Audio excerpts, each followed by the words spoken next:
Hello, relatives. My name is Josué Rivas. I'm the co-founder of Natives Photograph, and we're really excited to be here today. It's probably a historic thing in a way because Native photographers have not been collectively in one place like this, in spaces like this, especially here in New York, where a lot of the industry is. So, a little bit about Natives Photograph. It's just very new, to be honest. It's an idea that just came to fruition about a year ago, and we're slowly developing our database. And it came from an urgent desire to bring indigenous photographers together to be exposed to not only the industry but also to each other. And it came from a personal experience being in a fellowship here in New York with the Magnum Foundation, where we were going to all these different photo editors, and I will ask, like, you have a lot of stories about Native people, but you have zero Native photographers photographing these stories. And the question that or the thing that came up a lot was, well, I don't know where to find them, which is kind of like what Women's Photograph was kind of founded upon as well. So then that's when Daniela, she's amazing, and she was just like, let's just get this done and let's make Native Photograph. So yeah, I just want to say a little bit about that. You can find us on nativephotographs.com. And also a big shout out to our partner Illuminatives, who was able to bring all these amazing photographers here. Check them out. Illuminatives is a organization that is very new, that is bringing indigenous voices and kind of breaking down the stereotypes of indigenous peoples in media. So I just want to give a shout out to that really quick. And I'm going to pass it on to Cara. I'll give you this as well.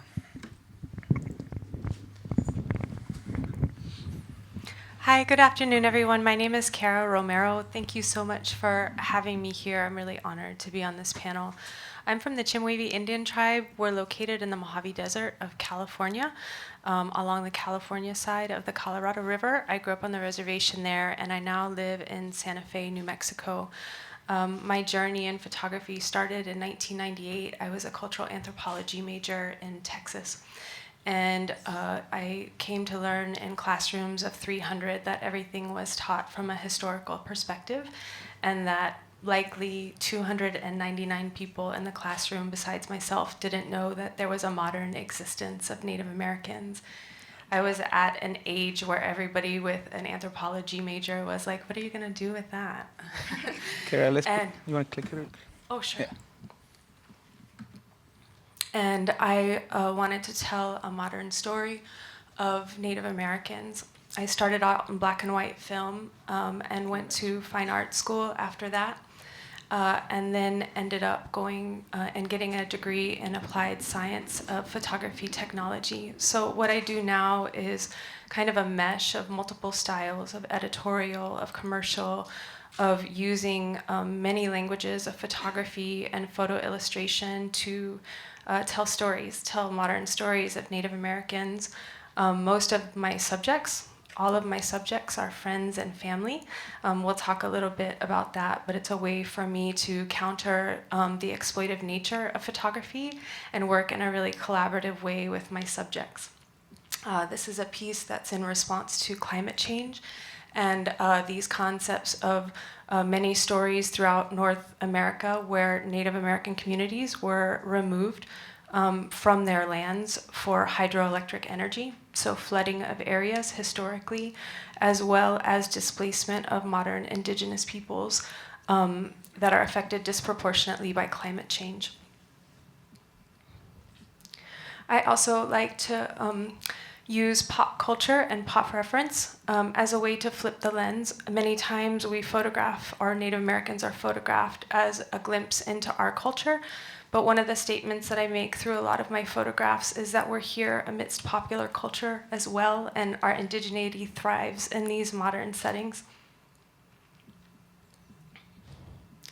This piece is storytelling with our fabled trickster coyote appearing in modern times outside of a bar in Espanola, New Mexico, with this iconic sign. So I had an opportunity to reference the tricultural fusion of the area, an iconic sign, and a little bit of modern storytelling with our fabled coyote, which is really important in California culture. That really shows up when bad decisions are about to be made.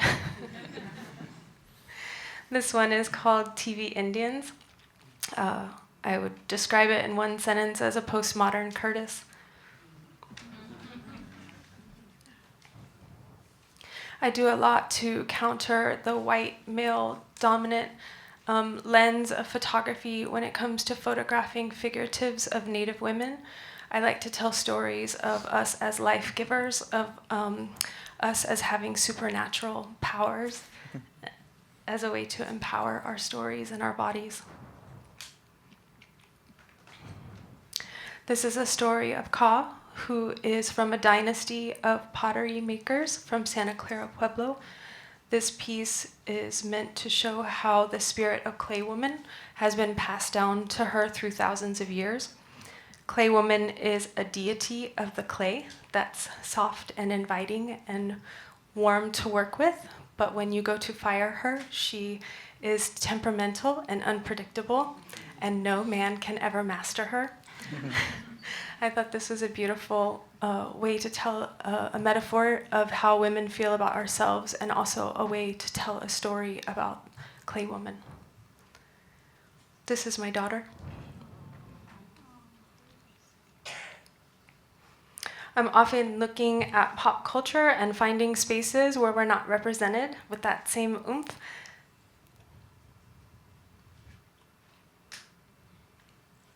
This was a series called First American Girls that was a response to the pan-Indian dolls that are found throughout America that typically reference Plains Indians. And there's a series of photographs that go along with this that celebrate the diversity of our regalia and of the intergenerational love that goes into our high fashion regalia making.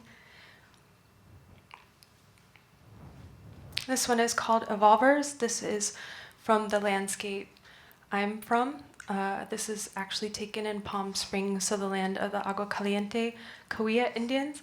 And these are 4 boys from our reservation. This was done for the Desert X Biennial in a response to the landscape. So the narrative here is remembering that Indigenous peoples are ontologically tied to the land, that the spirits of our ancestors live in our children, and that we're here very much in the landscape experiencing the changes in environment and development. Thank you.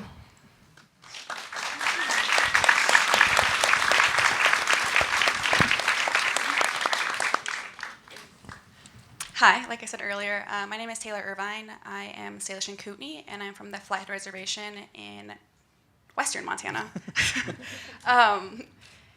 So I grew up on a reservation, and it wasn't until I went to college that I realized, we're minorities. Like, we don't really exist in culture, like, outside the reservation. Like, in Montana especially, you think there's 14 tribes there and 7 reservations. But even then, I had a hard time finding it in my journals in school, finding people who understood me. I think I was one of 2 natives in the J school program, and that was really hard to kind of deal with. And so on top of that, when you leave the reservation to go to school, you get a lot of stupid questions. Just it's constant and it's nonstop. So it's do you still live in teepees? And just no, I have an iPhone. That's ridiculous. Or I thought you guys were extinct, and that kind of things. Or you don't look native enough. I'm just I left my feather at home. I don't know what you want from me.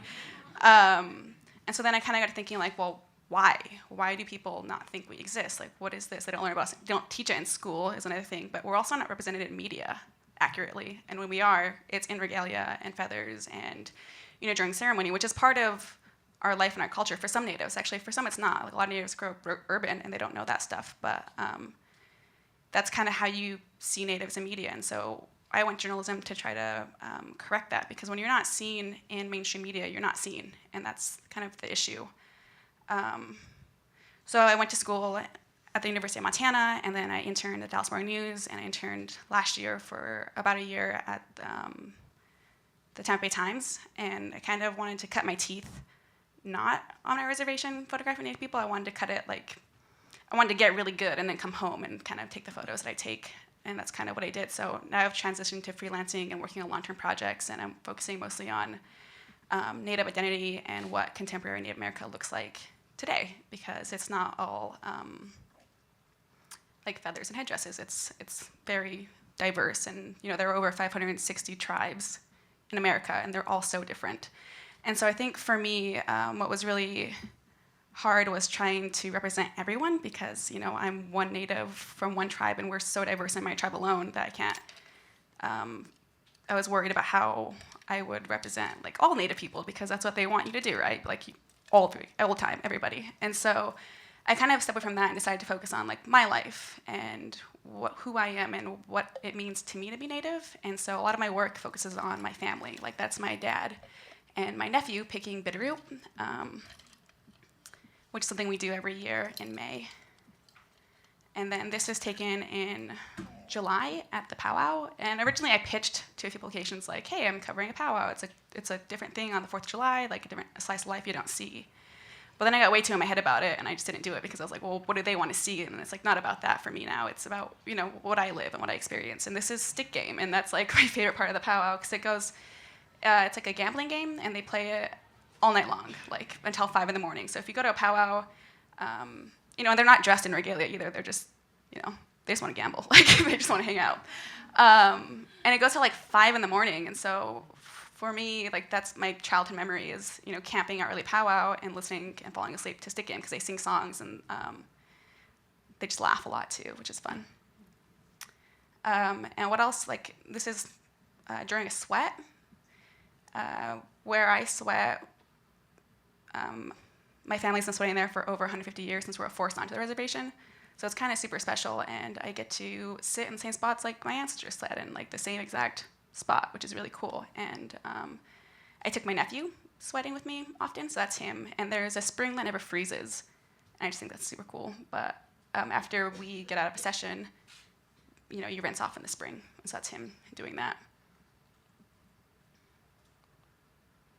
And again, this is at powwow, so it's not the traditional thing you think of in powwows.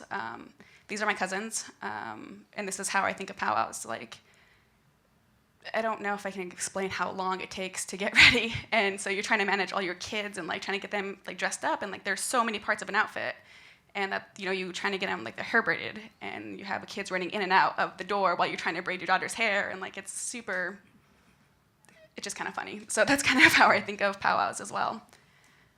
Oops. And then this is Medicine Tree, which I actually missed the ceremony on Thursday to come here. But it's something we do every year. We go to our tree and pray, and so, and then we throw bundles up, I just thought it was pretty, so I took a picture.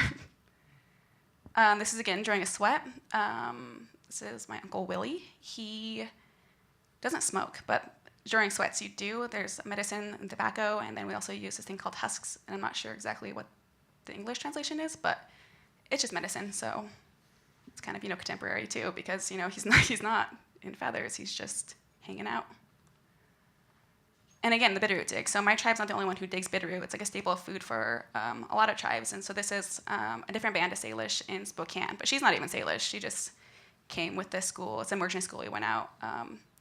And just I like the contemporariness of it, like sunglasses, and like, yeah, she has beaded. Like, I can show beaded stuff without being like, that's how we all look. Like, we just like beading earrings, and women especially just love big, generous beaded earrings. And this one I just love. So every year during the bitterroot dig, for my tribe, we pick a daughter or a young woman to dig the first root. It's really important, and it's part of our creation story. And I just love that, she's wearing some really cool shoes, and she's just like, just mix that contemporary with the traditions again.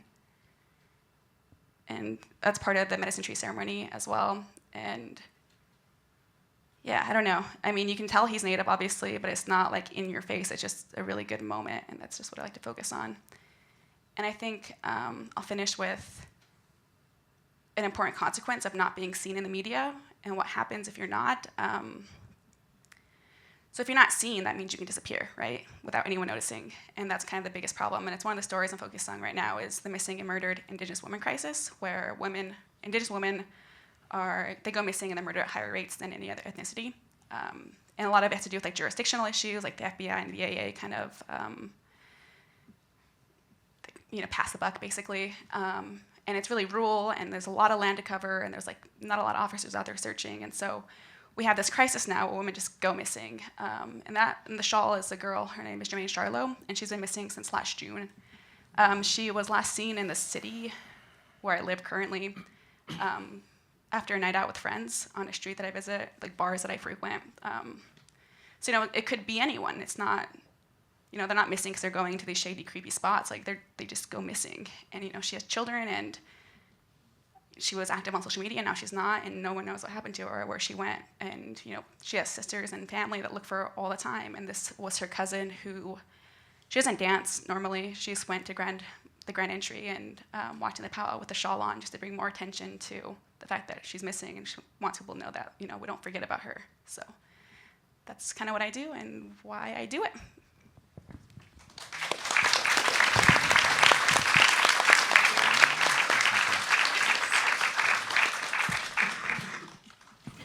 Okay, hello, hi.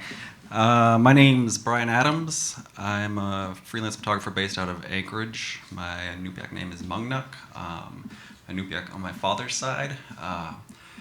He grew up in a village called Kivalina. It's on the northwest coast of Alaska. A small village of about 350 people. We moved from there when I was about a month old. We moved to a town called Girdwood, and I loved growing up there. But my brother and I were the only Native kids in the school. So we grew up very disconnected from our culture. But even so, we'd still get asked questions like, what does muktuk taste like? Do they still live in igloos up there? And, all these stereotypes that still were, surprised that you're you're an Alaskan kid, but why don't you know things about Alaska? But anyway, so grew up very disconnected from our culture. My dad came from the era of the boarding schools, so when he was 13, he was taken to, I think, Kansas first, and then Salem, Oregon. And so we didn't really grow up he didn't really talk about it, and we didn't ever bring it up. But so basically, he never spoke Inupiaq around us, and it was interesting and a little difficult at times. But anyways, so I got really into skateboarding at a young age when I was 7. Skateboarding led me to video. Video led me to photo. And I worked for a photographer for 2 years. And then for my grandmother's funeral, right when I was going freelance, we went to Kivalina for her funeral. And it was like we never left from when I was a baby. And the way I saw the village in a new light. I was just I knew from there that I wanted to spend the rest of my life working in the villages and working within my culture. So this first photo you see here is from a project called I Am Inuit. I worked on this in 2015 and 2016. It was a project with the Inuit Circumpolar Council, and the goal of the project was to connect the world with Alaskan Inuit. For this specific photo, I posted it on Thanksgiving, because when I was there, they were preparing all this muktuk, it's bowhead whale, for their Thanksgiving Day feast. And what she's doing here with that stick is she's going out there, they're butchering it inside, and then when she goes out there, she separates it all so that when they wrap it back up to freeze it, or when they let it freeze outside, it doesn't congeal together. One of the important things to me when even taking landscape photos in Alaska is having some sort of little human element within the frame. I feel like we're so connected to the land, and that I just want to have that representation in there. And this photo is actually from that photo was from a project called Disappearing Villages. There's a few different bodies of work I have mixed in here. One's I'm Inuit, Disappearing Villages, and a new one I'm working on called Alaka, the Inuit word for my relatives. This is from I Am Inuit. So for I Am Inuit, I traveled to 20 different villages throughout Alaska. It's all northwestern area of Alaska. And I gathered portraits and interviews in each community and would post them to social media. And then it eventually became a book. This is my friend Bruce. When I was working on I Am Inuit, I got to reconnect with him.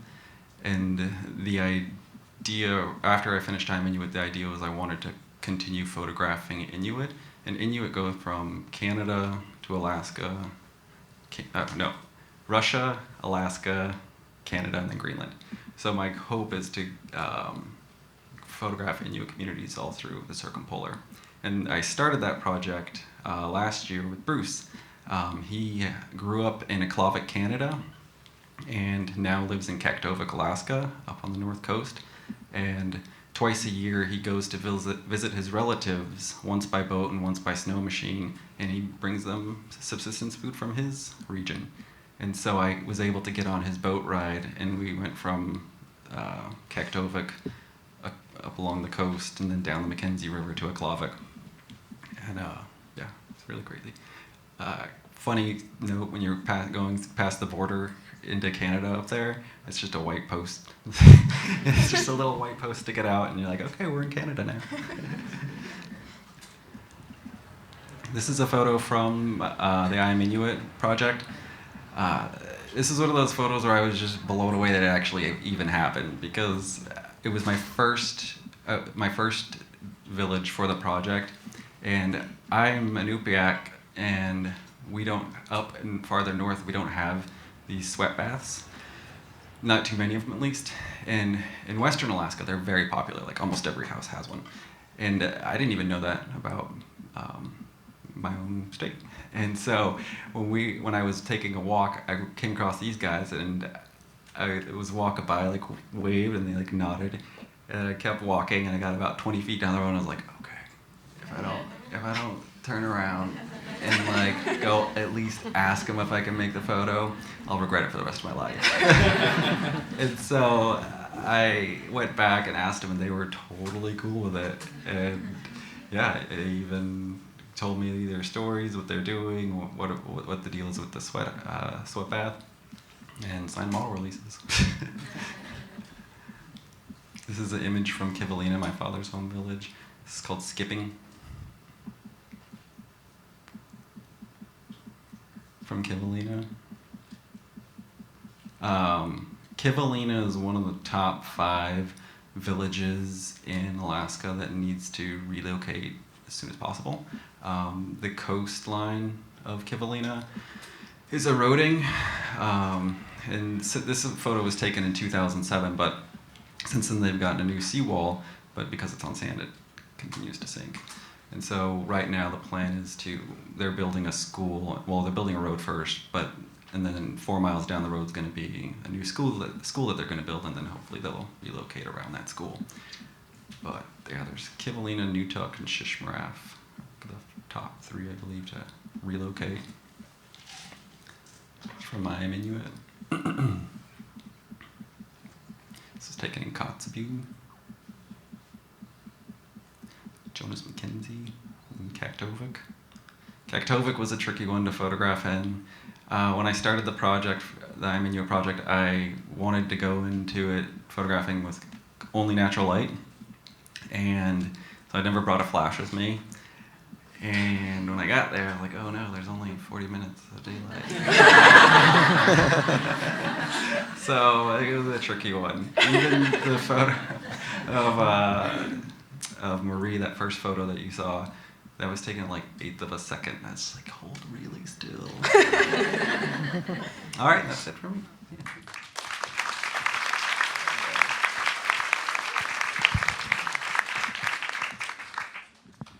All right, the clown show begins. All right, I can't even hold this thing right. Hi, my name is Ryan RedCorn. I'm from Prohuska, Oklahoma. I'm Osage, and yeah, I have no idea what's going to be in this slideshow because I didn't have really good communication with Josué here. So we're gonna just freestyle this. This is I'm just, and I want to say some stuff, and I mean this with no disrespect to the other photographers, because I know there's people on this panel and there's people in this room that consider themselves photographers. I'm not one of those people. I've been around photography for a long time, and my engagement with the photography art form is very surgical. I have a background in my degree is in visual communications, and I own an advertising agency. And out of the whole country, I think there's only 3 agencies, 3 Native American agencies in the country. And I service mostly tribes, casinos, and nonprofits. Since I have to do that, obviously I can't function without images. And so I end up having to create my own images based off the budgets that I'm given. That being said, my foray into photography, my mother was a photographer. So from a very early age, I had access to photography equipment. My father built my mother a darkroom in our house on the reservation, and actually probably like the same bathtub that I bathed in is where they. You get the idea. I'm probably brain damaged. So you know how this talk is gonna go. You're a comedian. Yes, I'm also in a Native comedy group called the 1491s. Let that sink in for you if you didn't get that on the first take. You weren't paying attention in school. Okay. Is this how you thought this was gonna go? This is great. All right. Yeah. So I've been like on the periphery of photography for a long time, and I get angry sometimes about things, but then when I get angry and it like sits there for a little bit, then I just start laughing. So this next thing that I'm going to tell you will make sense. How to explain this? So like I'm basically not being a photographer, right? I'm just running an ad agency, just doing these photographs for my clients and stuff. But there's these white guys that keep going into communities and taking pictures of people, and because I'm an ad agency, I'm very cognizant of narrative, and the types of photographs that are showing up in publications, I have a big problem with it because a lot of it's poverty porn, a lot of it is not collaborative, a lot of it is reinforcing an existing narrative that predates even the people that took those pictures, and a lot of it has to do with upholding ideas of frontier theory or the lone Indian or the sad Indian, or we're all dying and we're about to be wiped off the planet, and it's really depressing. But that's what's out there, and you, generally speaking, I'm just talking in general terms, you don't see Native photographers do that.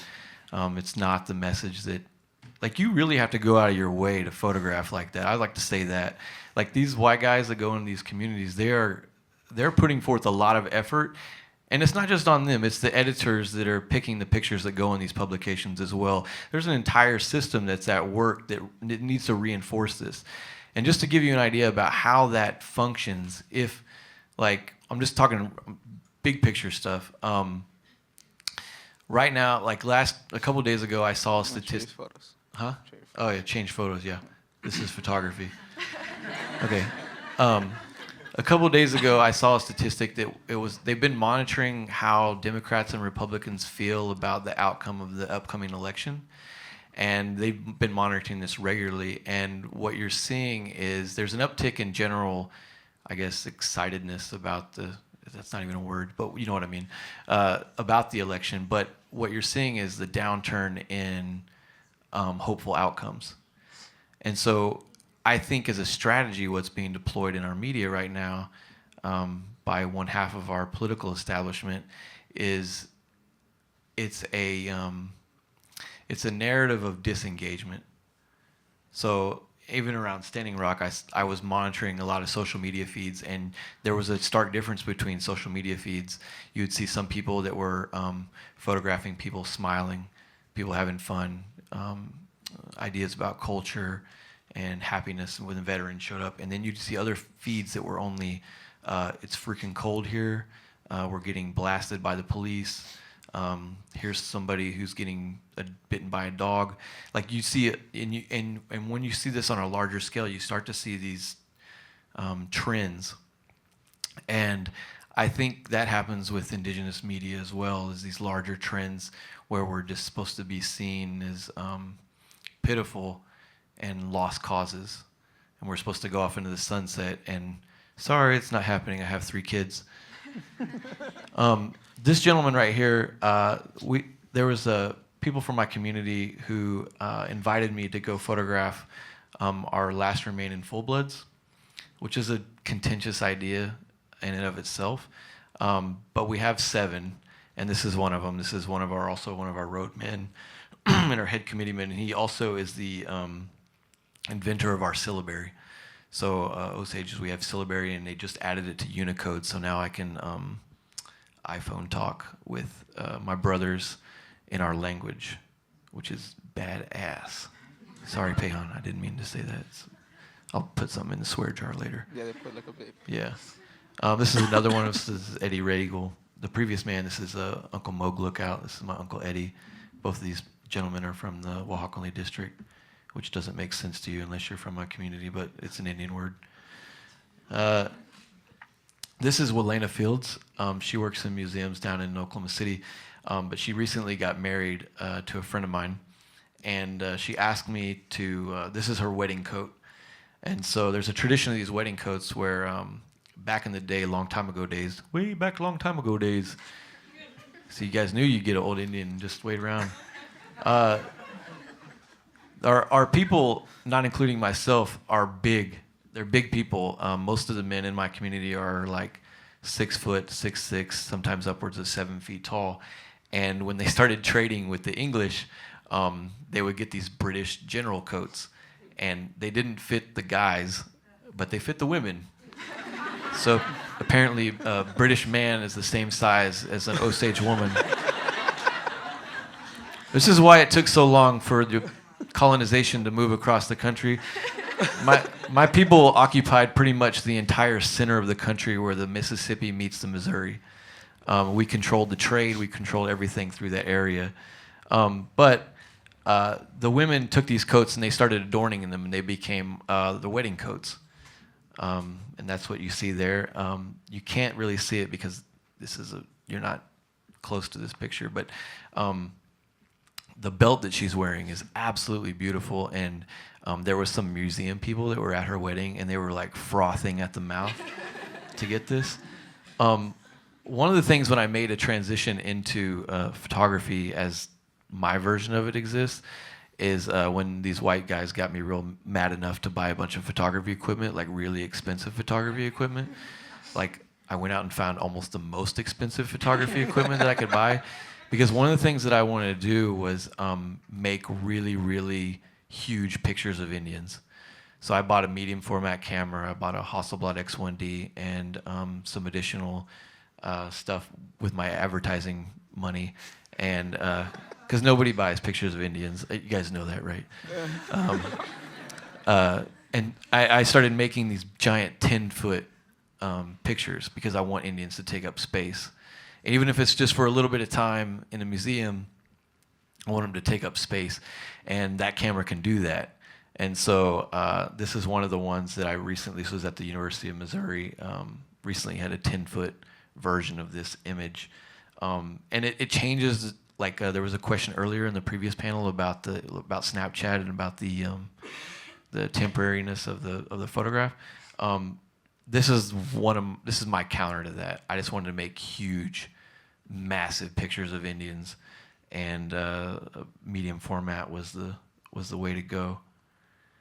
This is also so this is Selena White, who's the man from the second picture. This is her granddaughter. She's one of the cooks in my community, so they call her Oaxacan Ojo. And cooks are very revered in my community. It's not like I don't know, like people say women's work. That's not really how it works. Like if the women don't like you, then you don't eat. That's how that works. And then you die. So you act right. In our community, they have their own song. We have our own song, or they have their own song. And I have a lot of cooks in my family. My grandma was trained by the same women that trained her grandparents, and so it's a very important role. It's a very high status role, and she's young and she's coming into that role. But during that cook song, a lot of the women they carry these fabric like this, and it's where we dance, and they drag that fabric on the ground, and it gets dirty. It gets really dirty, and then at the end of that song, they give it away. And to an outsider, it might look like, well, what the heck, man? They just had a perfectly good piece of fabric there and just got it all dirty, and then you give it to somebody? Like, let's go through them faster. yeah. You got like 30 more. 30 seconds? No, 30 more photos. Oh, 34 photos? Seriously? No. Dang. But it's, we say when we dance on that ground, it becomes sacred at that time. And so that dirt gets on there, it gives a blessing. And then they say that about the food too. When you're making the food, you always have to keep your mind right. Sorry, I'm not talking about photography at all. You always have to keep your mind right when you're making the food, because that food goes into your body. And that's kind of how they think about it. And that's how they think about those clothes too. This is my brother and his wife and their newborn son. We have a cradle board ceremony. It's a cradle board that I made for my third daughter, and then I gave it to him to put his son on. And so in our way, we have a, when a baby's born, they have that soft spot on their head, that fontanelle. So like whenever people are arguing about abortion on TV and they're like, it's a human, it's not a human, it's what, they argue, it's a baby, it's whatever. They argue about when it is and when it's not a human. For us, that child, it's not a person until that closes up. Because it's up till that point, that spirit is deciding whether it wants to be here or wants to go back. And so that's why our word for baby is batajing. It means like a little egg. And so they say like, take care of them. So, that's kind of how we think about it. And my grandma, she told me a story about these parents that weren't being good to their kids. They said, be good. And the grandmother died, and they said to the parents, they said, you be good to that baby or she's going to go on with her grandma. And that's how they talk. This is my bro, Ernesto. He really into plants. He put this in here because he likes him too. I know how this photo got in there. But yeah, he's a good artist too.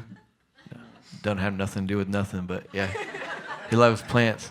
This is another one of our cooks.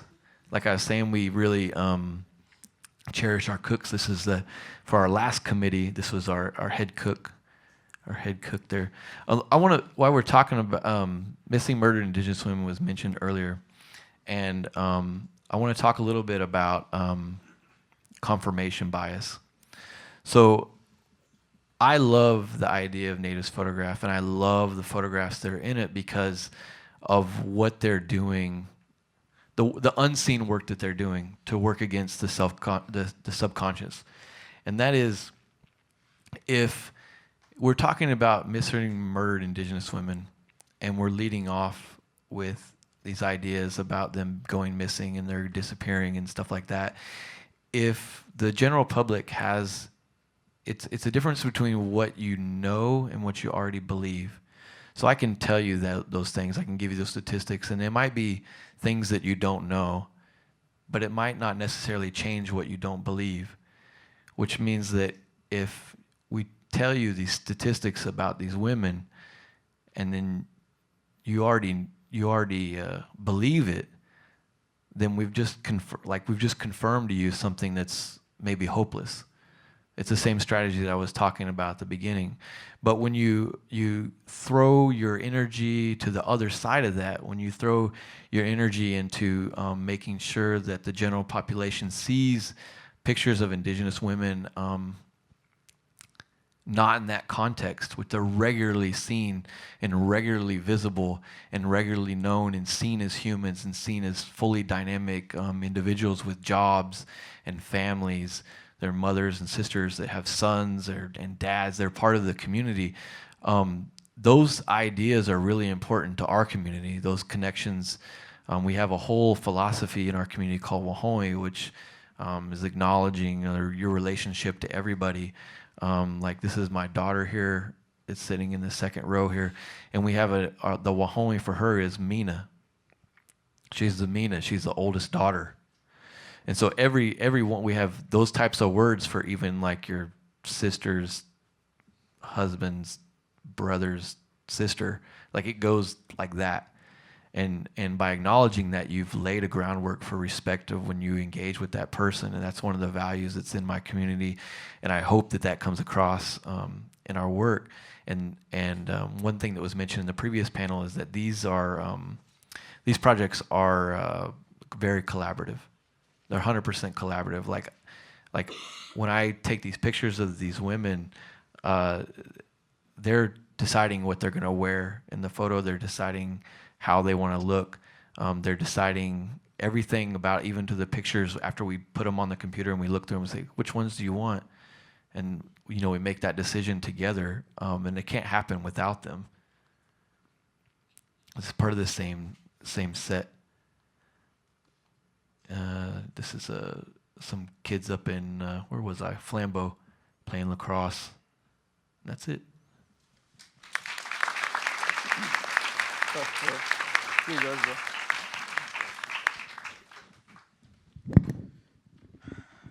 If you can learn one thing about today, is that Native men like to talk a lot. No, for real. They always say don't get a native man in the mic. I love it, bro. Anyways, let's. I'm gonna go through this pretty quick because I got like 30 seconds. My name is Josué. I'm Otomi Mexica from Mexica Tenochtitlan, Mexico City, what we is known as Mexico City. And my work is, I don't even know how to explain it, to be honest. I always get this question asked, and I'm at the right place at the right time. And I just follow my intuition and just do it with spirit, just do it with heart. Just be there. If I'm gonna do something, I do it fully. So the work that you're gonna see is about Standing Rock for the first part. I was there for 7 months at the Quad Access Pipeline opposition, and to me, it was very much a so-called protest, or a lot of people called it, like protesters and stuff like that. And for me, after looking back into it, it was very much an awakening of humanity. Something that we're gonna remember for generations to come, and we're gonna talk about in the next next few generations. We're gonna remember this as a tipping point, as the time where humanity shifted. So this work, this image especially, is from the last day of the last few minutes of the people in the camp.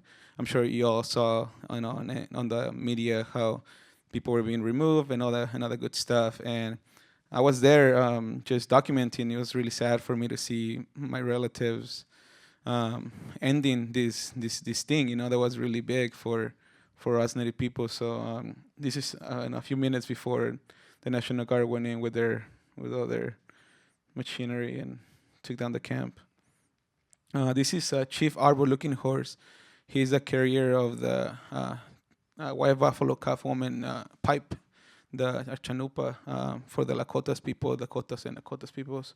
And this image was made actually right by the pipeline. The pipeline is right behind that hill. And we got permission from the National Guard to go out there and pray and to do a ceremony during like the biggest point of the opposition. And I remember asking for permission to see if I could come to document this. I was the only person there documenting. It was a group of elders, and an auntie came give me a bundle of tobacco, and she said, "Hey, you gotta ask them in a good way." He said, "You have to give them this offering and ask them because it's a ceremony." So he said, "Only do one image. That's all you get." So this is what I got. What we made together.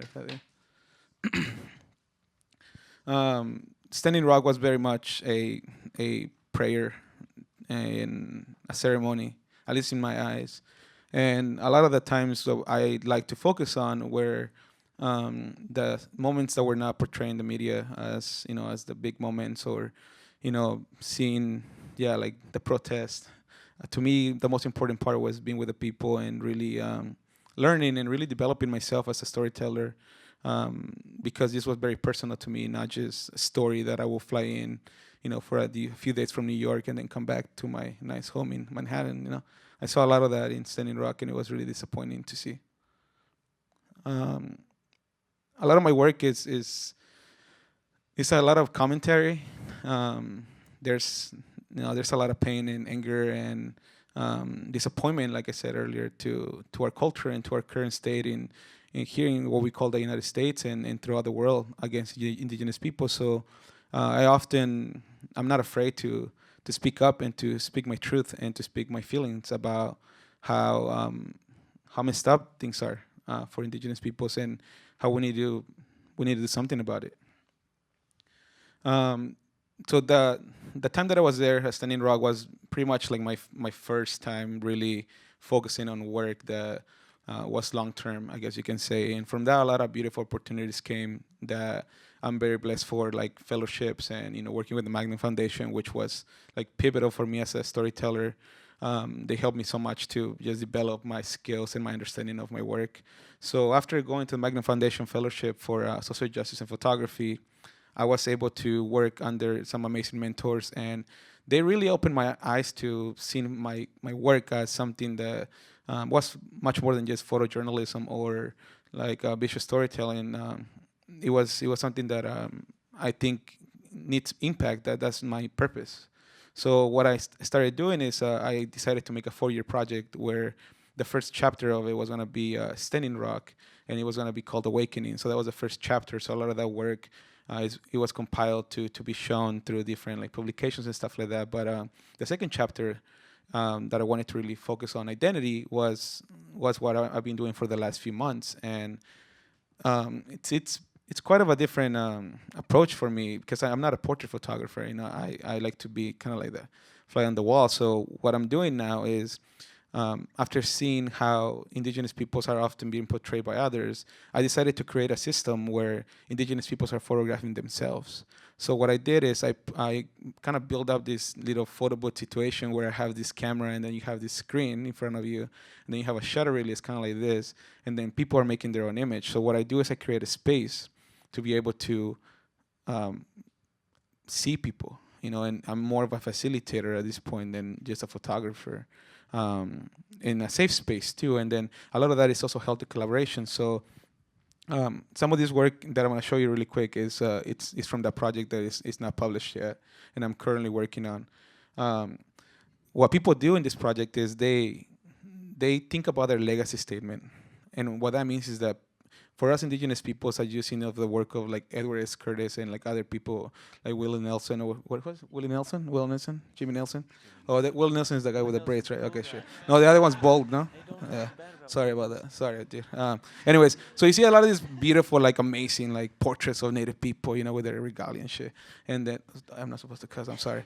And what you see is that it's like they're never. It doesn't feel like a collaboration. It feels like taking, right? Like it's just like, oh man, like the person looks so sad or so stoic or so like, warrior. But that's not really how people are. At least in my experience, I feel like people are so multidimensional. So this project is very much thinking, well, like in the future, people are gonna see your image. So how do you want to be represented to those people in the future? So it's not really thinking just about now. It's thinking about like 7 generations from us, how they're gonna remember these people, right? So this project is very much about that. It's like people write on an iPad, they write their legacy statement, they kind of like, draw on it, they do whatever they want, really. That's just what when we create a space, I'm like, just, like, how do you want to be, like, you tell me how you want to be seen and what you want to tell the future. So the dopest part, which I'm really stoked about, is that we're going to get these images and we have a medium format camera and we're going to blow them up huge, like building size. And that's my next step, is like taking these images and putting them on buildings throughout the United States, because of the taking space situation where, like, you just have to put these images in front of people whether they like it or not. So let me see. I think that's the last one. And yeah, and just one last thing I want to say is, our members, and these are just a few members of our collective or database, and there's just so many more. So check us out at Natives Photograph, and yeah, I'm gonna go ahead and ask some questions because I feel like we need this panel to start after an hour. So for Ryan, for Cara and Tailyr, and it can be probably women first. It's pretty apparent as we walk through the Natives photograph container here in Photoville that many of the photographers involved are not only photographing within their own communities, but they're also photographing within their own families and personal spaces. Why do you think there's such a strong thread tying many of these images together? You want to start with Cara? Yeah, thanks. Can we use that one? So I touched on this earlier. Dial it back to 1998 and wanting to be a Native photographer. I wanted to be a National Geographic photographer. I was 20 years old and I wanted to tell this modern Indigenous story. And then as you get your higher education, you learn about things like exploitation of communities. And I really began to examine what I had chosen as a path and how can I do this and not exploit my communities and not commodify my culture, and what does that journey look like? And it looks like what I'm doing now. It's come up multiple times in our panel today that it's collaborative. It's working with your family and friends to talk about the ideas. For me, it starts with an idea, and the idea may come from the mind's eye or from a response to, current issues in our community, or maybe it comes from that person, that's inspired this story that I want to tell about this person. We sit down and we talk about it. Is this something that you're interested in? I was interested to hear that Ryan lets the people pick out from, the contact sheet or, the raw images. Do you like the way that you're going to be portrayed in this image? That's really important. Are we telling this story together? And then I think the last question that I often ask myself is this giving back to my community? How does this give back to my community? Is it creating awareness? Is it creating positive visibility? Is it making people think about things that they may not have thought about? Is it using that visual communication that, a photo is worth 1,000 words to let people begin a conversation, at the dinner table or with their families? Those are all really important to me. But yeah, it's definitely countering the exploitive nature of photography. Tailyr? Yeah, I agree 100%. But for me, I think it's more about I can't not tell the story of my community without including my family because it's such a big part. And for my tribe specifically, there's only 8,000 members. And I feel like I relate to probably like 4,000 of them. So it's hard to, it would be hard to separate that and be like, I can't photograph my family because I'd be like, well, like we're all basically a family.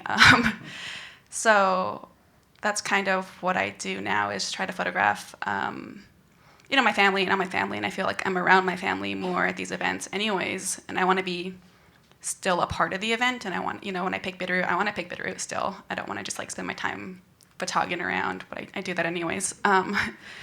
So for me, I'm closer to my family when I'm doing this kind of stuff, so I think that's the story that I set on telling, and and my nephew is getting into it too. Like sometimes he'll take my camera from me, and I think that's really important with you guys saying that young people kind of be in control of their own narratives, and I want it to be to a point where my nephew's excited about photography, not because he wants to change the way we're seen, but because he just enjoys photography. He just wants to do it. Like I think that's really important, and collaborating with community is the first step in doing that, so they feel comfortable how they're seen instead of trying to change something. They want to just join it. So when I first started traveling to villages in Alaska, I always tried to think that I would avoid photographing my relatives, like my family, like my uncle or my aunt. But now it's not the case. It was a pointless battle because I would go to like a village like Inupiaq and I would be standing on the shoreline and somebody would come up in a boat and I would ask them if I could photograph them and they would say, sure. And then they'd be like, what's your name again? And I'm like, Brian. And I'm like, oh, you're my cousin. Like, it's no matter how far away you go from village to village. So, but I think what is really important about it is it makes having all those family ties and connections in all those villages throughout northwestern Alaska, it really makes you want to do the job right, and it makes you want to like get the story right and make them proud, you know, by telling the story correctly. Keep it short, bro. I already talked way too much, so I'm gonna make this as short as possible.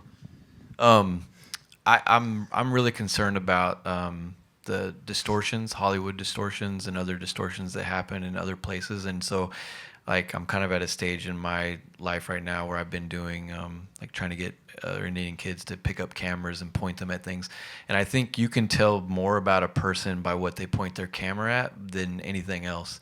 Like you can tell what they love, you can tell what they want to say, you can tell everything about it, and I think by sheer volume of images, I think we'll be able to accomplish what we'll be able to kind of tip the scales on that narrative on who we are.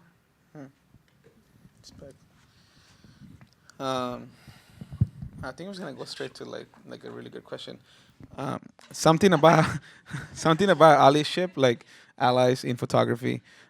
What non-native gatekeepers and documentarians in the photography world can do to be more aware, support, and elevate native photographers? Start with Cara.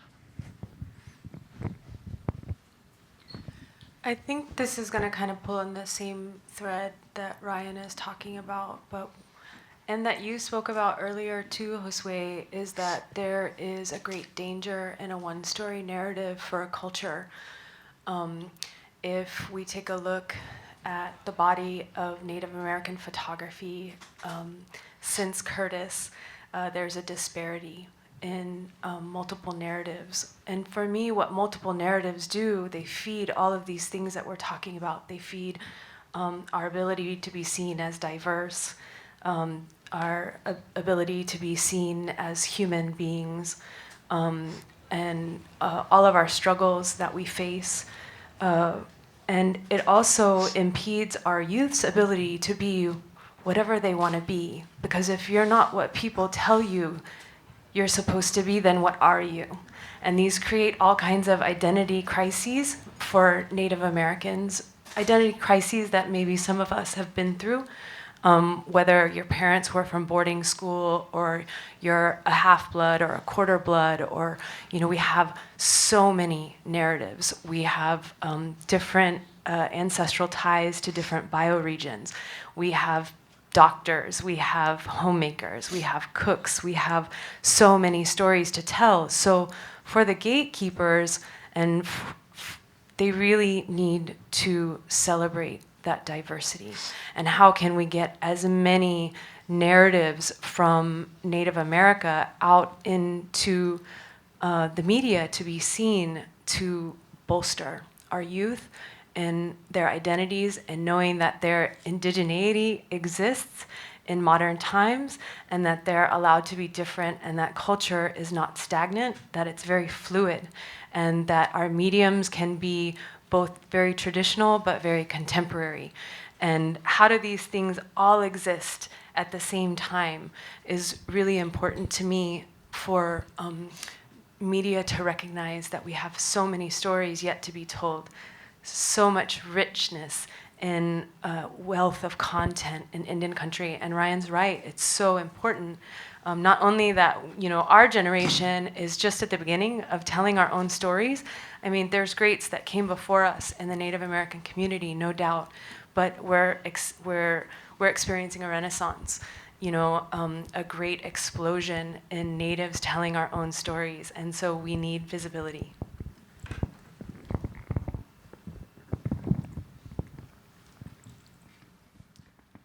I think the answer is just to hire us and to like pay for that work too, because I mean, like we can't do this work if we don't get paid. That's like honesty. Like I can't be a photographer if I'm not getting paid to do it. And I think that's a gatekeeper for a lot of natives. Like we can't.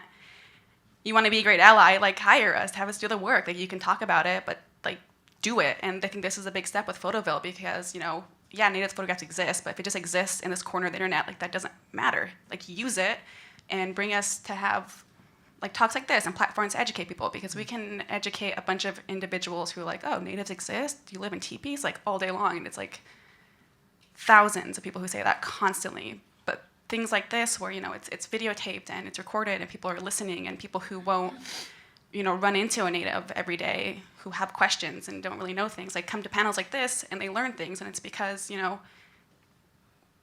we get paid. We're getting paid and we get flown out here. Like, we can't afford to do this without that. Like, and we shouldn't be expected to either. Like, teaching is hard and it's not fun. Like, because you just get pestered with the same questions over and over and over and over, and you just like nobody's listening because we don't have a big enough outlet. But editors and gatekeepers have that ability to give us an outlet and give us a place where we can speak these things, like maybe like 5 times, like 500 times, and an audiences that will listen. And I think the answer is to have Native be those gatekeepers too, like have them on those levels where they can say like, oh, hey, like I'm the New York Times and I have this big standing rock piece coming out, and I don't think I know any natives. Like, I don't know like what images should we check them. Why am I deciding this as like a white male of what should be representative of a whole entire movement for Indigenous people? Like, you should have people on all levels to make those decisions, and I think that's kind of the bottom line.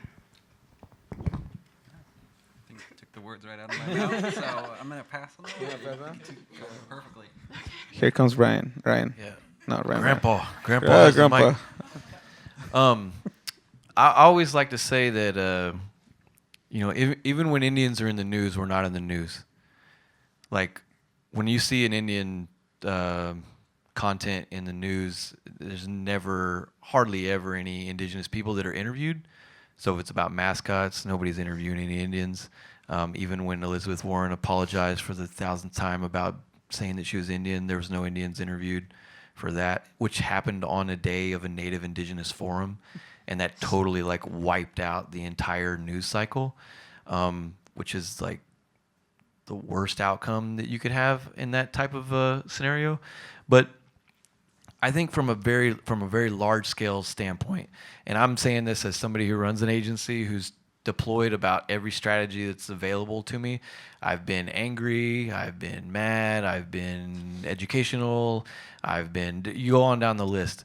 I can tell you that from my own personal experience, and I'm just talking for myself, is that I think the most dangerous type of Indian, or Indian image, or Indian photograph, Indian story, is one that involves people that are happy and smiling and laughing. That is the most threatening thing to the structure that prevents us from getting our images into some of these places. Its antithesis is the narrative that's been thrown out there and like curried since cameras were invented and before that. But the idea, I'm maybe this is foolish, but I'm basing this off internet comments, which by themselves aren't really anything, but 20 years worth of internet comments, and you can see what types of reactions you can get when you post pictures of Indians that are smiling, laughing, and being happy. And the outcome that you would find Indigenous people that were doing those things is the most threatening idea to a system that tells you that you're always telling you that you're supposed to be crying, dying, and disappearing. So if you are somebody in this room that controls the gatekeepers, like I have been uninterested in messing with you guys for my adult life. The only reason I'm here is because Josué keeps drugging me out of the freaking cave that I live in and asking me to come out here and talk. But if it wasn't for that, like, there's just because of the democratization, I think is part of the change. Mm-hmm. The democratization of media, where we now can be our own publishers, I think has affected this and has shown that discrepancy. And I think only now seeing those two things side by side has caused people to go, oh, maybe we should think about hiring an Indian photographer to do a story on Indians. What a crazy idea. Yeah, that's really good. Is this on? Oh, yeah. To add to that, and then go to questions from y'all. I remember when I was at the Magnum Foundation Fellowship, and we went to these photo editors, and it was amazing. Like, Magnum Foundation, it's on point. They know how to do these things when it comes to like sensitivity and just being diverse. But I remember in one of the conversations, like just out of Standing Rock, like I had just finished Standing Rock and I went into this fellowship. I was so angry and shit. And sorry, I'm not supposed to cuss. And then I remember somebody told me in that foundation, they said, sometimes when there's not a seat on the table for you, you have to make your own seat or you have to make your own table and just go start your own thing. So that's kind of like the sentiment that I feel like a lot of our members have, is that we're not really dependent on like photo editors or people just, looking at us and being like, yeah, like we really want to hire you. I think that, there needs to be radical change in the industry in so many levels. And one of them is definitely when it comes to Indigenous peoples. That's just one thing, not talking about African American folks or Asian folks or just all these different things of how we, I don't know one photo editor in this whole industry. And, I got a chance to meet a lot of them that is Native.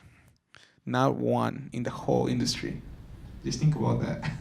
So all these people that I talk to all the time, most of them are not people of color either.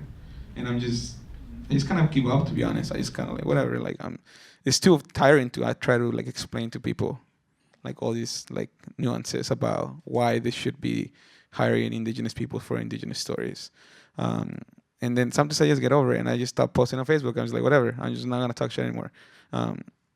Because it's tiring. This is our lives, So I'm just gonna leave it up to you guys to ask some questions and see what you guys got. Okay, one question. All right. Yeah. Let's make it a really good one, so no pressure. Don't make it about yourself, please.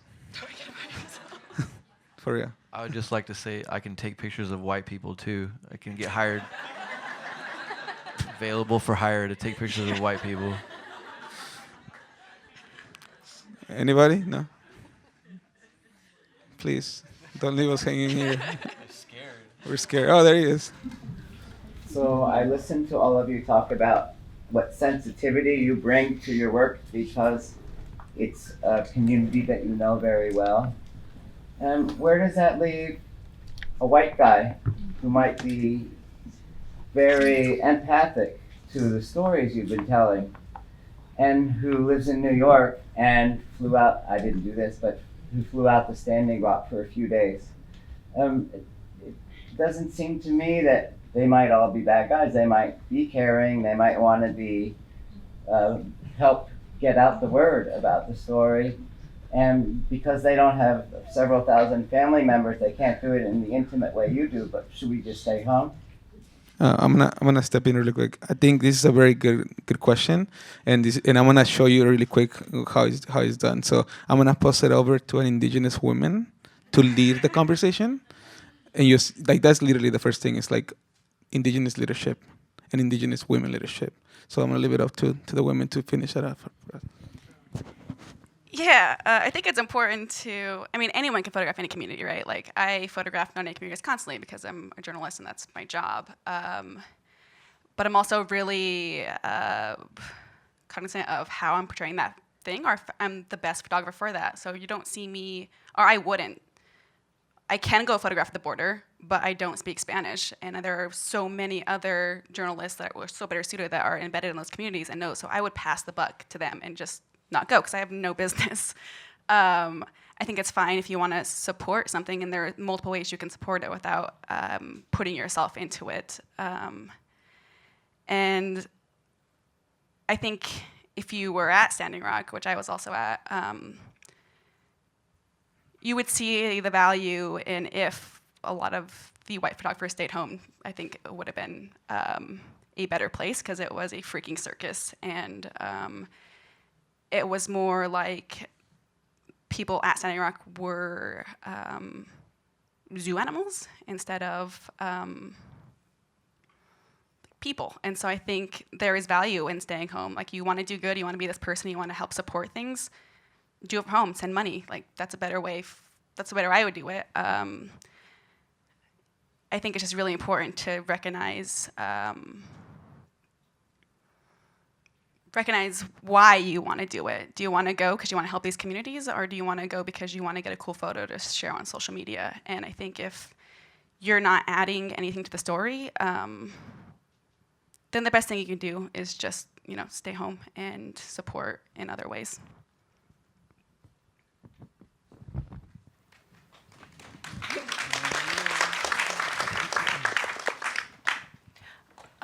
I'm not a photojournalist, so I feel more comfortable with people that were there answering the question. But I do know from within the community, it was very problematic. It was painful to see all of the media and the photography come from not within the culture at Standing Rock. There was a big, there's big platforms and discussions that happen amongst ourselves about those things. And some of the very best images that I did ever see were by Native photographers that went to Standing Rock.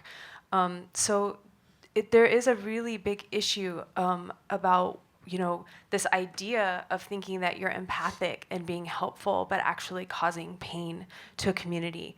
And I think that that's just something that I'll leave it there, that you may think that you're doing something that's wonderful and great, when in actuality, the reality is not that.